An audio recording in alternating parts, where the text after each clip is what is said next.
Chicago has always been a violent place. I want to say a place of a lot of turmoil and unrest. The thing is that usually a lot of that stems from a lot of people don't have money or opportunity to get the type of money that they want. If anybody was given the choice to live better, I guarantee you they'll take it in a heartbeat. But the problem is, when you have a system that's kind of built on your own suffering, it's hard to make it out of it. How are you supposed to get a good job when you were set up to fail, when you were educated in a poor school, poor neighborhood? You know, you have poor teachers within those poor schools. So it's like, where are you supposed to get all these resources? And even if you did somehow, some way make it out, there's no guarantee you'll actually be able to afford college. Left with those options, there's a lot of people who are stuck there, and then they have to do something to survive. And violence, a lot of that stuff, when people talk about black on black crime, it's usually only because it's in relative to what's close. It's close in your vicinity, so those people who are gonna be the victims are people who look like you, because you can't go out to white neighborhoods and make anybody else victims.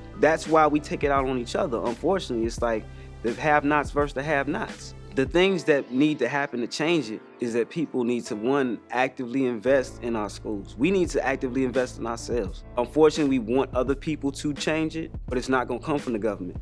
It's not gonna come from no mayor. It's not gonna come from the president. It's not gonna come from anybody. It has to start with us, because the unfortunate part is a lot of people, it's not a priority to them because it doesn't affect them, but it affects us.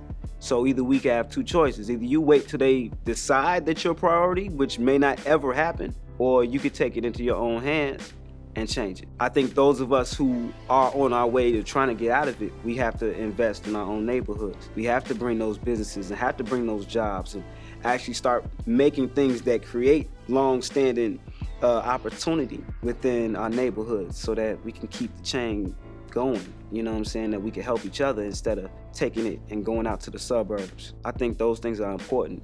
Give people opportunity, and I guarantee you they change. But if you give people nothing, then they're gonna act out of desperation. They wrote me a note first and said, man, I wanna propose to my girl doing this song that you perform the light. But when like my bunk was 2 bunks down from Yams and at the top, he was at the bottom. Next thing you know, you just hear, and he like, what the fuck? Oh, I'm complete, I'm tight right now. The strip club culture of Detroit, period, and the slum village influenced a lot of records. Follow your first man sometime. Don't force the turn up sometimes, because the turn up could probably possibly be your last turn up in certain cities like Chicago.